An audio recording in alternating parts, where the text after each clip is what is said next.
अस्सलाम वालेकुम। मैं हूं मकबूल आज़ाद और आज हम बात करेंगे हुकूमत आज़ाद कश्मीर की तरफ से एक बार फिर ऐलान किया गया है कि लॉकडाउन का नफाज होगा। ये लॉकडाउन पिछले साल 20 मार्च से लेकर अब तक चल रहा है। इसको 1 साल और 1 माह का दौरानिया हो गया है। इस लॉकडाउन की वजह से सबसे ज़्यादा जो मुतासर होने वाला शोबा है वो शोबा तालीम है, और शोबा तालीम में भी प्राइवेट सेक्टर जो है वो सबसे ज़्यादा मुतासर होने वाला है। प्राइवेट सेक्टर में भी 3 तरह से वो चलता है, 3 तरह की उसकी लेयर्स हैं।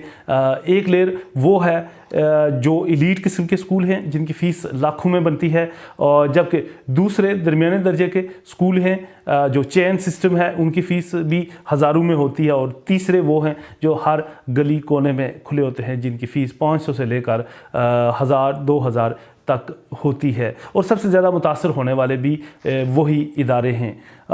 इन इदारों के लिए पिछले साल हुकूमत आज़ाद कश्मीर राजा फ़ारूक हैदर ख़ान जो वज़ीर आज़म हैं उन्होंने फ़हरिस्तें मंगवाई, फ़हरिस्तें बनी, 1 बार बनी, 2 बार बनी, 3 बार बनी, और उसके बाद पता नहीं वो फ़हरिस्तें किधर गईं। इस शोबे से मुखासमत की बड़ी वजह यही बताई जाती है कि जो सरकारी शोबा जो ज़वाल हुआ, वो प्राइमरी एजुकेशन हो, सेकेंडरी हो या हायर सेकेंडरी हो, वो सारे ज़िम्मेदार इसको ठहराते हैं कि इसकी वजह से हमारे जो अदारे हैं वो नाकाम हुए हैं और लोगों का एतमाद उन पे उठ गया है। अगर उसकी सूरत हाल को देखा जाए तो एक बड़ी वजह उसकी ये है कि हुकूमती अदम दिलचस्पी। वहाँ रिक्रूटमेंट के सिस्टम को हम छोड़ देते हैं कि अब तो दावा है हुकूमत का कि NTS और PSC हमने फाल कर दिया है। NTS और PSC क्वालिफाई करके वो लोग MPhil और PhD, उसकी बड़ी वजह यही है कि सरकारी यूनिवर्सिटियां अब बेरोज़गारों की फैक्ट्रियां बन गई हैं। अंधाधुंध हज़ारों की तादाद में ग्रेजुएट्स वहाँ से फ़ारिग हो रहे हैं और गैर यकीनी की सूरत हाल है उनके पास कि उन्हें जॉब मिलेगी भी या नहीं।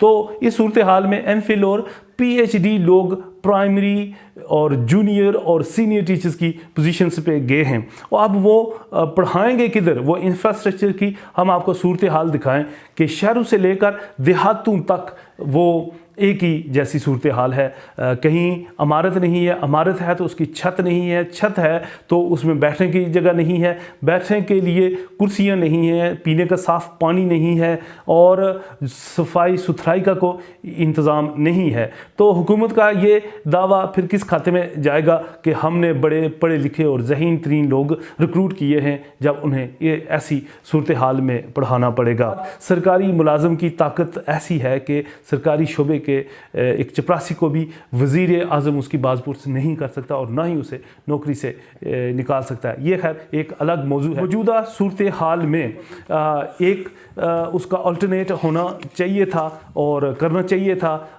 उसमें प्राइवेट सेक्टर के ज़िम्मेदारान का भी ये बड़ा कसूर है कि उन्होंने इस खतूत पे नहीं सोचा। ऑनलाइन एजुकेशन एक फिनोमिना बन चुका है सारी दुनिया में।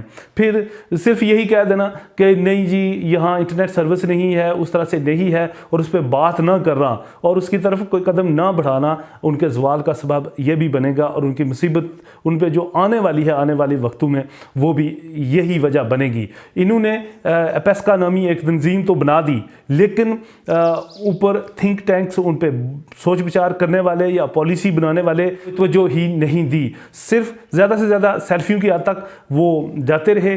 तो किसी मिनिस्टर के साथ सेल्फी बना ली, कभी प्राइम मिनिस्टर के साथ मुलाकात की सेल्फी बना ली, तो इस हद तक वो महदूद रहे हैं। हुकूमत आज़ाद कश्मीर को अगर प्राइवेट सेक्टर के लिए ना सही अपने एजुकेशन सेक्टर के लिए ऑनलाइन एजुकेशन के फिनोमिना को समझना चाहिए था, और उसके लिए राजा फ़ारूक हैदर ख़ान ने जो यहाँ टेली कम्युनिकेशन कंपनीज हैं उनको बड़ा सख्ती से ऑर्डर्स दिए कि वो टैक्स दें। टैक्स उनसे ले लिया, लेकिन उन्हें ये बिल्कुल भी हदायत नहीं की कि उन्हें अपनी सर्विसेज बेहतर करनी चाहिए। और वो जो चार्जेस हैं हमसे वही इस्लामाबाद, रावलपिंडी और कराची वाले ले रहे हैं, लेकिन हमें सर्विसेज वो इंतहाई 3rd क्लास दे रहे हैं। यहाँ ना तो कॉल इंटरनेट की सर्विस बेहतर है और ना ही SMS की सर्विस बेहतर है। वज़ीर आज़म आज़ाद कश्मीर को पहली प्रायोरिटी में दुरुस्त करवानी चाहिए थी। इसके लिए उन्हें कोई ज़्यादा फोर्स दरकार नहीं थी, ज़्यादा फंड्स दरकार नहीं थे, उन्होंने एक हुक्म ही जारी करना था। तरक्की याफ्ता मुल्क जिसमें लोग खिदमात सर अंजाम देते हैं अपनी कैपेसिटी में, उन्हें सराहा जाता है। हुकूमत उनका शुक्रिया अदा करती है कि उन्होंने उनका बोझ उठा रखा है। और ये एक बड़ी तकलीफ़ दह सूरत हाल है कि प्राइवेट सेक्टर में पढ़ाने वाले अफराद जो हैं उन्हें पहले ही बहुत कम मुआवजा दिया जाता है, और जो दिया जाता था वो भी कोरोना लॉकडाउन की वजह से नहीं मिल रहा है। अब वो कैसे गुजारा करेंगे? बहुत सारे लोग ऐसे हैं जिनकी फैमिलीज़ हैं, उनके पास कोई दूसरा ऑप्शन भी नहीं है कि वो कोई और काम कर सकें। लेकिन हुकूमत की अदम दिलचस्पी और अदम तवज्जो इस सेक्टर को हमेशा के लिए ख़त्म कर देगी। अगर ये सेक्टर ख़त्म हो गया तो उसके बाद अवाम के पास ये वाले स्कूल और ये वाले कॉलेजेस रह जाएंगे।